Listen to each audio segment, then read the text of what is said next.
आज का दिन भारत के इतिहास में एक तरह से भारतीय जनतंत्र के लिए काला दिन साबित हुआ। आज संसद के अंदर दिल्ली के लोगों को गुलाम बनाने वाला बिल पास कर दिया गया। ये बिल दिल्ली के लोगों को बेबस बना देता है, असहाय बनाता है, लाचार बनाता है, गुलाम बनाता है। जब हम आज़ाद नहीं हुए थे 1935 में, अंग्रेज़ों ने एक कानून बनाया था। उस कानून का नाम था गवर्नमेंट ऑफ इंडिया एक्ट। उस कानून में अंग्रेज़ों ने ये लिखा था कि भारत में चुनाव तो होंगे, लेकिन जो सरकार चुनी जाएगी उसको कोई काम करने की पावर नहीं होगी, काम करने की शक्तियां नहीं होंगी।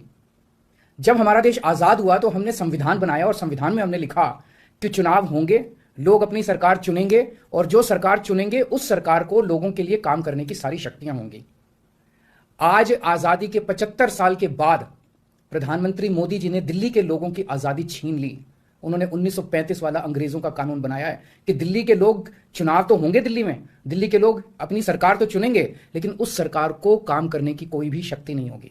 यह कानून आज हमारे देश की संसद ने पास किया है। दिल्ली के लोगों की वोट की अब कोई कीमत नहीं बची है। अब सरकार बनाई, उस सरकार की कोई शक्ति नहीं है। सुप्रीम कोर्ट ने एक आदेश दिया था, 11 मई को सुप्रीम कोर्ट ने आदेश दिया था। सुप्रीम कोर्ट ने क्या कहा?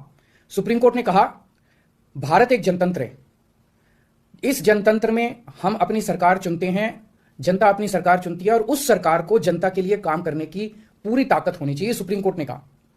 प्रधानमंत्री जी ने एक ही हफ्ते के, सुप्रीम कोर्ट का जैसे आदेश आया, एक हफ्ते के बाद उसको सुप्रीम कोर्ट के आदेश को पलट दिया और उसके खिलाफ एक अध्यादेश लेके आए। और आज हमारे देश की संसद ने उस अध्यादेश को इस देश का कानून बना दिया कि अब दिल्ली के लोगों की चुनी हुई सरकार को काम करने की कोई ताकत नहीं होगी। अब इस कानून में लिखा है कि दिल्ली के लोग जो मर्जी सरकार बनाएं, लेकिन उस सरकार को चलाएंगे एलजी साहब और मोदी जी, सीधे सीधे वही लोग चलाएंगे इस सरकार को। तो इससे साफ जाहिर है कि प्रधानमंत्री मोदी जी कह रहे हैं कि मैं सुप्रीम कोर्ट को भी नहीं मानता। जिस देश के प्रधानमंत्री उस देश की सर्वोच्च अदालत को नहीं मानते, उस देश का क्या भविष्य हो सकता है? सीधे सीधे वो कह रहे हैं सुप्रीम कोर्ट जो मर्जी आदेश पास करे, अगर मुझे सुप्रीम कोर्ट का आदेश पसंद नहीं आया तो मैं उसके खिलाफ कानून बना के सुप्रीम कोर्ट के आदेश को पलट दूंगा। इतना अहंकार हो गया इन लोगों को। और आपको पता है इस कानून में क्या लिखा है, जो कानून आज पास किया है? इस कानून में लिखा है कि दिल्ली के ऊपर से नीचे A category, B category, C category, D category, जितने दिल्ली सरकार के कर्मचारी हैं, उन सारे कर्मचारियों को के बारे में सारी पॉलिसी केंद्र सरकार बनाएगी। उनकी ट्रांसफर पॉलिसी, कौन अधिकारी, कौन चपरासी क्या काम करेगा, ये देश के प्रधानमंत्री बैठ के दिल्ली सरकार का कौन सा चपरासी क्या काम करेगा, कौन सा चपरासी फाइल उठाएगा, कौन सा चपरासी चाय पिलाएगा, कौन सा चपरासी खाना, ये काम रहेगा प्रधानमंत्री जी को। इसके लिए प्रधानमंत्री बनाया था देश का कि आप दिल्ली के चपरासियों की ट्रांसफर पॉलिसी बनाओगे बैठ के प्रधानमंत्री बनके। आप केंद्र चलाओ ना, आप दिल्ली के अंदर क्यों दखल अंदाजी कर रहे हो? आपको क्या लगता है ऐसा क्यों कर रहे हैं? वो ऐसा इसलिए कर रहे हैं क्योंकि पिछले 7-8 साल में बिना किसी पावर के भी हम लोगों ने जो काम किए हैं, हमने इतने शानदार स्कूल बनाए, इतने शानदार अस्पताल बनाए, 24 घंटे बिजली कर दी, बिजली फ्री कर दी, पानी घर घर पहुंचा रहे हैं, सड़कें बनाई, इतने सारे काम हम लोगों ने कर दिए। इनसे वो काम नहीं हो रहे। 30-30 साल से गुजरात के अंदर इनकी सरकार है, बेड़ा गर्क है गुजरात का।